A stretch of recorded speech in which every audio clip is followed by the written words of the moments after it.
संशोधित पाठ। शाहिल, मैं तो ठीक हूँ, बहुत स्ट्रॉन्ग हूँ। 5 साल बाद अपनी बेटी के साथ लौटेगी मन्नत। अब वह विक्रांत से अपना बदला लेगी।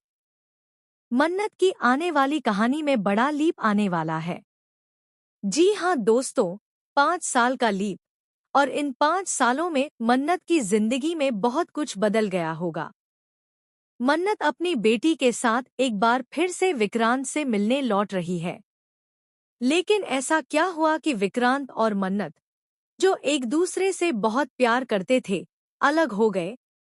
आखिर ऐसी कौन सी वजह आ गई कि दोनों एक दूसरे से नफरत करने लगे?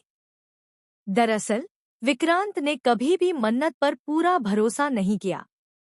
वह पहले भरोसे की बातें करता है और फिर उसी भरोसे को तोड़ देता है। यही उसकी फितरत रही है।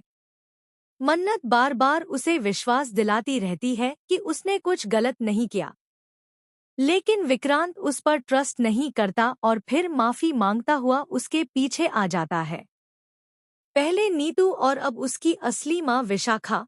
दरअसल, नीतू और रोनी विक्रांत के असली माता पिता नहीं है। यह बात जब विक्रांत को पता चलती है, तो वह टूट जाता है और मन्नत को दोष देता है कि उसकी वजह से वह अपनी असली माँ से दूर रहा।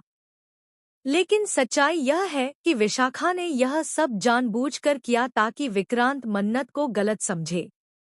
वह दिखाती है कि नीतू और रोनी ने तो धोखा दिया ही, लेकिन सबसे बड़ी गलती मन्नत की है। यह सब सुनकर विक्रांत बर्दाश्त नहीं कर पाता और मन्नत से रिश्ता तोड़ देता है।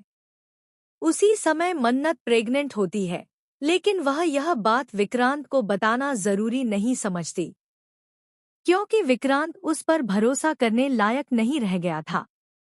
मन्नत सब कुछ छोड़कर चली जाती है, जबकि विक्रांत उसे भुलाने की कोशिश करता है। इस बीच विक्रांत की शादी मल्ला से हो चुकी होती है। यह सब विशाखा की साजिश होती है। उसने नीतू और रोनी को भी धमकाकर चुप कराया था, ताकि विक्रांत उससे दूर न हो और उसकी हर बात माने। एक हादसे की वजह से सब कुछ बदल जाता है। अब सवाल यह है, क्या आप चाहते हैं कि मन्नत लौटकर फिर से विक्रांत की जिंदगी में आए? हमें अपने विचार कमेंट्स में जरूर बताएं। और ऐसी ही टीवी की लेटेस्ट अपडेट्स के लिए चैनल को सब्सक्राइब करना न भूलें।